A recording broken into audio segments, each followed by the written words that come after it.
কয়েক হাজার মহিলা মুসলিমদের মেয়ে, কেউ বোরকা পরে, কেউ আপনার হিজাব লাগিয়ে তারা টিকটক বানাচ্ছে, মোবাইল টিকটক বানাচ্ছে। একজন মুফতির বিবি, সে বলছে हमने ইসলাম को अपनाया, তার নাম হচ্ছে মুফতি আনাস গুজরাটে, আর তার বিবির নাম হচ্ছে ফিল্মের নায়িকা সানা খান। से बोलचे मैंने इस्लाम को अपनाया, बड़ी दुख है। ऐसे मुफ्ती तो समाज के लिए बहुत बड़ा कलंक है। এরকম একটা মুফতি আমাদের সমাজের জন্য একটা বড় কলঙ্ক। কেন? তার বিবি সব সময় টিকটক করছে। এই মেয়েটা তাহাজ্জুদ গুজার হলেও আল্লাহর কসম একে জাহান্নামে যাওয়া থেকে রুখতে কোনো পৃথিবীর মৌলবি পারবে না। এটা চ্যালেঞ্জ। যে নারী মোবাইলে টিকটক বানাচ্ছে, যাদের মেয়েরা টিকটক বানাচ্ছে, যারা শর্ট ভিডিও বানিয়ে ছাড়ছে, এই মেয়েগুলো নামাজি হলেও এদিকে জাহান্নামে যাওয়া থেকে পৃথিবীর কোন পীর আর মৌলবি দোয়া করে পার করাতে পারবে না। লেখে নিয়েছে। যদি কোন বাপের বেটা মৌলবি থাকে, আমার চ্যালেঞ্জকে অ্যাকসেপ্ট করেন। আমি আর দক্ষিণ দিনাজপুরের জীবনে আর জলসা করব না যদি বলে এই মেয়েগুলো এইভাবে টিকটক বানানোর পরেও জান্নাতে যাবে। সেই মৌলবি যদি বাপের হিম্মত থাকে স্টেজে, কোরআন আর হাদিস, বড় কষ্ট লাগে। সমাজ এটাকে দিন মনে করে নিয়েছে, এই বেপরদাহিকে দিন মনে করেছে। যারা নিজেদের সন্তানের, আরে মুসলমান নামাজ পড়ে আমি দেখিয়ে দেবো, নাম করব না, কোন জেলার বলবো না, নিজের লাতনিকে ড্যান্স শিখাচ্ছে নামাজি লোক, মুখে দাড়ি রেখে, আর ফেসবুকে ছাড়ছে এটা আমার লাতনি ড্যান্স। তোমার লজ্জা হওয়া দরকার। তোমার মতো নামাজিরাই আগে জাহান্নামের রাস্তা অতিক্রম করবে। তুমি নিজেকে মনে করছো মুমিন হয়ে গেছে। কে বলল আপনাকে? শুনেলেন ইসলাম হচ্ছে, শুনেলেন নামাজ রোজা তাসবিহ তেলাওয়াত এইখানে সীমিত নয়, পরিপূর্ণ একটা জীবন ব্যবস্থার নাম ইসলাম। আর যে ইসলামটা হবে রাসূল আকরাম সাল্লাল্লাহু আলাইহি সাল্লামের আখলাক, চরিত্র এবং কোরআন হাদিস দিয়ে ঢাকা, তার বাইরে নয়। আজকে বেঈমান কাফেররা কামিয়াবি লাভ করেছে। আমরা আমাদের সন্তানদিকে পহেলা জানুয়ারি রুখতে পারছি না। ঠিক বললাম না ভুল বললাম? পহেলা জানুয়ারি পিকনিকের স্পটে যাচ্ছে আর পিকনিক করতে যাচ্ছে, তার সঙ্গে দ্বিতীয় নম্বর যে মারাত্মক জিনিস সেটা হচ্ছে মদের বোতল। হাজার হাজার মুসলিম 25শে ডিসেম্বর পহেলা জানুয়ারি, শুধু তাই নয়, এই স্কুলের যুবক যুবতীরা এরা মনে করেছে আমরা একটা ভালো দিক পেয়েছি। দিকটা কি পেয়েছে? এদের দিকটা হচ্ছে যে এই মৌলবীরা কি জানে, 14ই ফেব্রুয়ারি ভ্যালেন্টাইন ডে পালন করছে। তারা নাম দিয়েছে ভ্যালেন্টাইন ডে, কাজ হচ্ছে জিনা করা। তারা নাম দিয়েছে রোজ ডে, কাজ হচ্ছে জিনা করা। তারা নাম দিয়েছে চকলেট ডে, কাজ হচ্ছে জিনা করা। তারা নাম দিয়েছে কিস ডে, কাজ হচ্ছে জিনা করা। হে আমার যুবক, তুমি মনে করছো জিনা করা মানে হচ্ছে শারীরিক মিলনটা? ভুল। শারীরিক মিলনটাই শুধু জিনা নয়, হাতের জিনা, চোখের জিনা, কানের জিনা, মুখের জিনা, পায়ের জিনা, নফসের জিনা, শারীরিক জিনা। হাতের দ্বারা যদি কোনো পর নারীকে স্পর্শ করেন, হাতের জিনা। মুখের দ্বারা যদি কোনো পর নারীর শরীরে স্পর্শ করেন, মুখের জিনা। আপনি চোখের দ্বারা যদি কোনো নারীকে জিনার ইশারা করেন, চোখের জিনা। কোন নারীকে দেখে যদি দিলে বলেন এর সঙ্গে মিলামিশা হলে আমার শরীরে আরাম পাওয়া যেত, এটা শারীরিক নফসের জিনা। আর পায়ের দ্বারা যখন জিনা করতে যাবেন, জিনার রাস্তায় যাবেন, তখন পায়ের জিনা। ওই জন্য আল্লাহ তাআলা সাবধান বাণী দিয়েছেন কোরআনে, ওয়ালা তাকরাবুজ জিনা ইন্নাহু কানা ফাহিশা ওয়া সাআ সাবিলা, সূরা বনী ইসরাঈল। হে আমার নবী বলে দাও, ব্যভিচার করা তো অনেক দূরের কথা, যে রাস্তায় ব্যভিচার হয় সে রাস্তার ধারে পাশে তোমরা যাতায়াত করবে না। জোরে বলুন সুবহানাল্লাহ। আমি পুরুলিয়া ডিস্ট্রিক্ট জলসাই গেলে আসানসোল বাজারে একটা নিয়ামতপুর বলে জায়গা আছে, লচিপুর, যেখানে দেহ ব্যবসার আড্ডাখানা বাই রোডের ওপরই। আমি ওটাকে কভার করার জন্য, কোরআনের প্রতি আমল করার জন্য 20 থেকে 25 কিলোমিটার রাউন্ড মারি, অন্য রাস্তায় ঢুকি, ঘুরে ঘুরে ঘুরে ঘুরে আমি ওই ব্রিজে ঢুকি। কষ্ট হলেও কেন? ওই রাস্তায় গেলে নজর পড়লে চোখের জিনা হয়ে যাবে। রাস্তায় শরীর খুলে দাঁড়িয়ে আছে, আজকে কষ্টটা লাগে যারা শিক্ষিত আছেন, যারা নেতা আছেন, যারা আমাদের সমাজের সেবক আছেন, তারা আমার এই ভাষাটা ভালো করে শুনেলেন। কত কষ্ট লাগে জানেন? আজকে টিভি চ্যানেলে বসে হিজাব নিয়ে ডিবেট হয় না, কিন্তু বড় কষ্ট লাগে একটা মেয়ে এয়ারপোর্টে ওপেন ন্যাংটো হয়ে ঘুরে বেড়াচ্ছে, ওপেন ন্যাংটো ছবি ছাড়ছে, তাদেরকে কেস লড়তে হয় না। একটা মেয়ে খালি হিজাব পরে স্কুলে গেছে, তাকে কোর্টেতে গিয়ে কেস লড়তে হচ্ছে। যে মেয়েটা শরীরকে ঢাকছে তাকে কেস লড়তে হচ্ছে। এদের হিম্মত নাই। যতগুলো টুপিধারী লোক চ্যানেলে ডিবেটে বসছে, এগুলো বিক্রি হওয়া মৌলবি। যদি এদের বাপের হিম্মত হয়, এবিপি আনন্দ, আজ তাক, যতগুলো চ্যানেলওয়ালা আছে, নিউজ 18, যদি তোমাদের বাপের হিম্মত থাকে, আমাদের মতো বাপের বাটা মৌলবির সাথে বসে দেখো, পর্দা কি বুঝিয়ে দেব, ইসলাম কি বুঝিয়ে দেব। একটা মুসলিম মেয়ে সে নিজের শরীরকে হারামখোররা খুলতে চাইছে।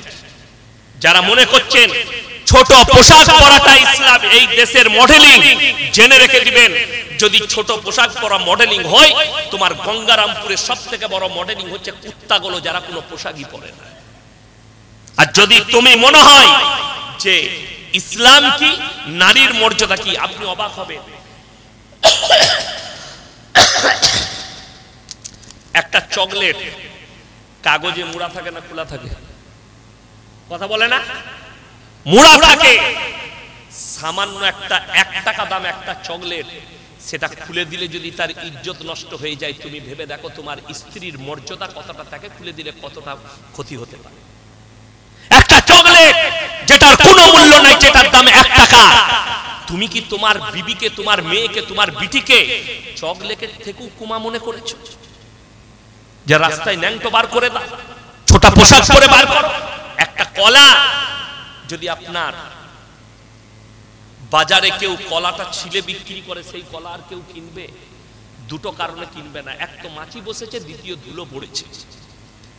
একটা সামান্য কলা, যে কলাটার দাম 5 টাকা, সেটা ছিলে বিক্রি করলে যদি ইজ্জত নষ্ট হয়ে যায়, 5 টাকা লস হবে, 5 টাকা। তোমার স্ত্রী একটা নারীর কত মর্যাদা দিয়েছে। রাসূল আকরাম সাল্লাল্লাহু আলাইহি সাল্লাম ভালো করে শুনেন, রাস্তা দিয়ে পেরিয়ে যাচ্ছেন একজন মুশরিকের বিটি, মুশরিকটার নাম হচ্ছে হাতেম তাই, তার বিটি মাথায় কাপড় নেই, রাস্তা দিয়ে পেরিয়ে যাচ্ছেন। রাসূল নিচের মাথার পাগড়িটা খুলে রাসূল সাল্লাল্লাহু আলাইহি সাল্লাম হাতেম তাইয়ের বিটির মাথায় চাপালেন। সাহাবীরা জিজ্ঞেস করলেন, ইয়া রাসূলুল্লাহ, এটা মুশরিকের বিটি। নবীজি বললেন, শোনো হে আমার সাহাবী, আমি মেয়েদের মাথা শরীর ঢাকতে এসেছি, খুলতে আসিনি। জোরে বলুন সুবহানাল্লাহ। যারা কলকাতার মতো জায়গায় দাঁড়িয়ে, যারা স্টেডিয়ামে দাঁড়িয়ে যে হারামখোররা বড় বড় কথা বলছে, নারী মর্যাদার কথা চায়, যারা মানব অধিকার কমিশনার আছে, যারা বলছে নারীর মর্যাদা চাই, আমার ভাই কান খুলে বলে দিচ্ছি, নারীর মর্যাদা যদি দেখতে চাও, কোথায় নারীদিকে বেইজ্জতি করেছে, একটা ফিল্মের পোস্টার ছাপা হয় না? হয় না? সেই পোস্টারে নায়কের ফুল হাত শার্ট, ফুল প্যান্ট, আর একটা নায়িকার অর্ধ উলঙ্গ ড্রেস। যাকে ঢাকা দরকার ছিল তাকে খুলে দিয়েছে, যার খুলে গেলে দায়ী ছিল না তাকে ঢেকে দিয়েছে। এই সমাজ বুঝবে কি করে? এলো কোথা থেকে? পশ্চিমী দুনিয়া থেকে এই আমল চলে এলো। এই আমল হচ্ছে পশ্চিমী দুনিয়া, এই আখলাক আর চরিত্র হচ্ছে পশ্চিমী দুনিয়া। আমার ভাই, প্রত্যেকটা ভাই বলুন, আমরা আমাদের মধ্যে ইসলামী পরিবেশ আনবো। জোরে বলুন তো ইনশাআল্লাহ। প্রত্যেকটা যুবককে বলছি, নামাজি হও, আল্লাহকে ভয় করো। বেঈমান কাফেররা এটার দ্বারা কত ক্ষতি করেছে জানেন? মারাত্মক ক্ষতি করে দিয়েছে এটার দ্বারা। হাজার হাজার যুবক বিবাহের আগে নিজের যৌবনকে নষ্ট করে দিচ্ছে। বর্তমানে কিছু ছেলে বিয়ে তো করে নিচ্ছে পরিবারের চাপে, বিয়ের পরে তাদের দাম্পত্য জীবন সুখী নয়। তার কারণ হচ্ছে মোবাইল। হাজারো স্কুল কলেজের ছেলেরা বিয়ের আগে এই মোবাইলের দ্বারা আসক্ত হয়ে, পর্নোগ্রাফিতে আসক্ত হয়ে, হস্তমৈথুনে লিপ্ত হয়ে তাদের জীবনগুলোকে পঙ্গু করে দিয়েছে। হাজার হাজার মুসলিম যুবক তাদেরকে অনুরোধ করে বলছি, যারা মনে করছেন এই পর্নোগ্রাফি থেকে বেরিয়ে আসতে পারছি না, এটা আমার কথা নয়, একজন বিশেষজ্ঞ ডাক্তারের কথা। কলকাতায় 2 বছর আগে 24 পরগনায় রাতের অন্ধকারে এক ভদ্র মহিলা, বয়স হচ্ছে 70, সেই মহিলা প্রস্রাব করতে বেরিয়েছেন, আর একটা 18 থেকে 22 বছরের যুবক সে গাছতলায় বসে বসে পর্নোগ্রাফি দেখছে মোবাইলে। এই দেখতে দেখতে সেই ভদ্র মহিলাকে দেখেছে পেশাব করতে বসেছে। দেখার পরে ওই গাছতলায় সেই ভদ্র মহিলাকে রাতের অন্ধকারে ধর্ষণ করেছে ছেলে, 70 বছরের বৃদ্ধ মহিলা। পুলিশে তাকে অ্যারেস্ট করেছে, তাকে ডাক্তারের কাছে নিয়ে যাওয়া হয়েছে। সেই বিশেষজ্ঞ ডাক্তার বলেছে, শোনো, যে সমস্ত যুবকরা যুবতীরা যারা পর্নোগ্রাফি দেখে তাদের মারাত্মক রোগ চলে আসে। নাম্বার 1, তারা যে মেয়েটাকে দেখবে সে তার মাকে দেখুক, বোনকে দেখুক, বিটিকে দেখুক, জিনার চোখে দেখবে, ব্যভিচারের চোখে দেখবে। কত মারাত্মক রোগ! এই জন্য এই ছেলেটা ধর্ষণ করে ফেলেছে। এই যাকে দেখেছে চোখেতে তাকে জিনার চোখে দেখেছে। একটা মহিলা, একটা যুবতী যদি এই পর্নোগ্রাফিতে আসক্ত হয়, সে তার ভাই হোক, যেই হোক, যাকে দেখবে, যে পুরুষকে দেখবে, সে জিনার চোখে দেখবে। আল্লাহ আমাদের সমাজকে হেফাজত করুক, বলুন আমিন। কেন? তোমার যদি উপযুক্ত বয়স হয় বিবাহ দিয়ে দাও। আমাদের বাপ মায়ের একটা মারাত্মক দোষ আছে, কি? ছেলেকে বলে আমার ছেলে নিজের পায়ে দাঁড়াক তারপরে বিয়ে দিবে। বলে না অনেক বাপ মা? এদের থেকে অপরাধী বাপ মা কেউ নেই। রুজির মালিক সকলে বলুন কে? রুজির মালিক যদি আল্লাহ হয়, তোমার সন্তান যদি বিয়ের উপযুক্ত হয়, বিবাহ দাও। যে মেয়ে, যে বৌমা আসবে সে নিজের রুজি মেপে তোমার বাড়িতে আসবে। আমি যখন ফারেক হয়নি সেই বছরে কিরাত করছি শেষ, তো কুরবানির সময় আমার মা ফোন করলো, তোমার বিয়ে ঠিক হয়েছে। ঠিক করেছি, ফুপুই তো বোনের সাথে, ফুপুর মেয়ের সাথে। আমি কুরবানির সময় এসে দেখলাম আমি বিয়ে করেছি। আমি মনে মনে ভাবলাম, আমার আব্বাজিকে বললাম, আরে আমার তো 2500 টাকা বেতন, একটু 1 বছর 2 বছর চাকরি করি তারপরে।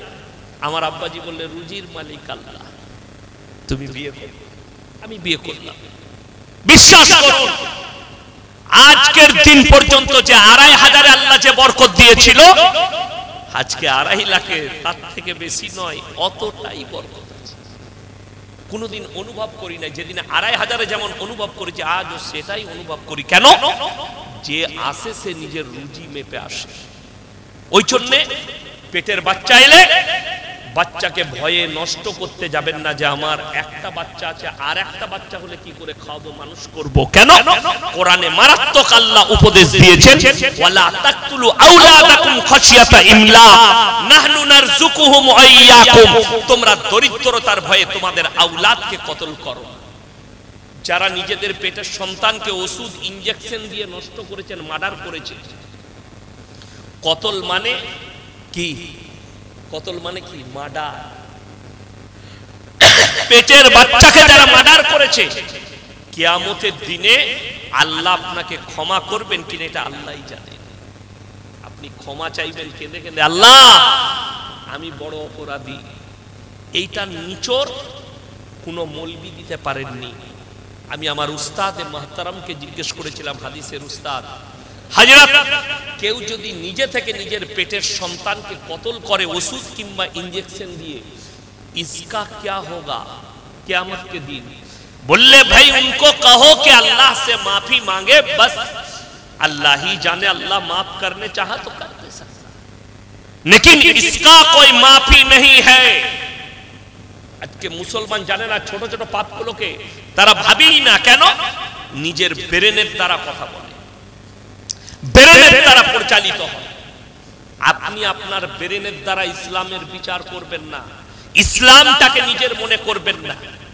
আমি দেখলাম আমাদের দেশে, আপনাদের এখানে ধান চাষ হয় না ভাই? ধান চাষ হয়? আচ্ছা, ধান চাষের পরে দেখবেন এখন মেশিনে ধান কাটা হচ্ছে, হচ্ছে না হয়নি? কিছু লোক, কিছু চাষি মাঠে আগুন ধরিয়ে দিচ্ছে ওই খড়গুলোকে। ঠিক বললাম না ভুল বললাম? আমি আমাদের দেশে দেখলাম, আপনাদের দেশে ওই খড়গুলোতে আগুন ধরানোর পরে নিরীহ যতগুলো প্রাণী মারা যাবে, কীট পতঙ্গ, সববারই হিসেব কিয়ামতের দিন আপনাকে লাগবে। আপনি পানি দিয়ে পচিয়ে দেন, পানি ভরে দেন, তা না হলে ওগুলো তুলে নিয়ে এসে অন্য জায়গায় দিয়ে দেন, মানুষ সেগুলো মেয়েরা জ্বালিয়ে দেন কিংবা গরিবরা নিয়ে দেয়। অনেক মানুষ মাঠে আগুন ধরিয়ে দিল, জঙ্গলে আগুন ধরিয়ে দেয় অনেক লোক। কোন লোক যদি জঙ্গলে আগুন ধরায়, যতগুলো নিরীহ প্রাণী মারা যাবে, কিয়ামতের দিনে এই প্রাণগুলোর হিসেব দিতে দিতে সে আর জান্নাতের খুশবু পাবে না। অনেক লোক পুকুর চাষ করে না, করে না, হিংসা করে আপনি তার পুকুরে বীজ ঢেলে দিলেন, দেয় না, দেয় না, আর মাছগুলো ধ্বংস করে দেব। আচ্ছা আপনি বলুন, তকদিরের মালিককে? তো আপনি যদি মনে করেন কারোর পুকুরে বীজ দিয়ে তার তকদিরকে নষ্ট করবো, আল্লাহর কসম পারবেন না। হায়াত, মত, ভালো মন্দ, কল্যাণ অকল্যাণ আল্লাহর হাতে।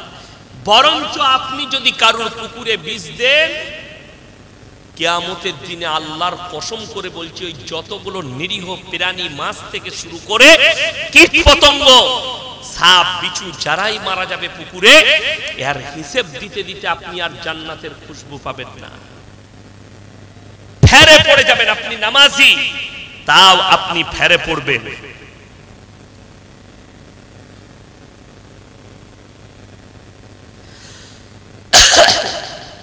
ওই জন্য সবাই নিয়ত করেলেন, আমরা কেউ পাপাচারিতে লিপ্ত হব না। জোরে বলুন ইনশাআল্লাহ। প্রত্যেকটা ভাই আজ থেকে নামাজ কাজা কেউ করব না। জোরে বলুন ইনশাআল্লাহ। সবাই কোরআনের সাথে সম্পর্ক রাখবো। জোরে বলুন ইনশাআল্লাহ। যাদের বাড়িতে মানে কোরআন নাই, একটা করে কিনে নেবে, তাফসীর করার জন্য নয়, মানেটা পড়ে ওটা বুঝার জন্য। ইসলাম কি, কতটা বড় বড় আলেমদের লেখা বই কিনুন, আপনার বাড়িতে রাখুন, আপনার মঙ্গল হবে, আপনার জন্য কাজ হবে। চলুন আজকে নিয়ত করুন যে এই কোরআনের সাথে সম্পর্ক রাখবো। জোরে বলুন ইনশাআল্লাহ। এই মাদ্রাসাগুলো এক শ্রেণীর লোক চাইছে ধ্বংস করে দেব। আল্লাহর কসম করে বলছি, এই মাদ্রাসা বাঁচানোর দায়িত্ব আপনার। আল্লাহ হেফাজত করবে। আল্লাহ নবী সাল্লাল্লাহু আলাইহি সাল্লাম মক্কা নগরীতে আল্লাহ বলেন, এলান করো। কি করো? এলান করো। কি এলান? ওয়ামা ইউকরিদুল্লাহ কারদান হাসানা। আল্লাহর রাস্তায় কে কি কারদে হাসানা দিবে বল। আল্লাহর নবী সাহাবীরা নিজেদের জান মালকে কুরবান করে দিয়েছে। আজকে আপনাকে জান দিতে হবে না দিন বাঁচানোর জন্য।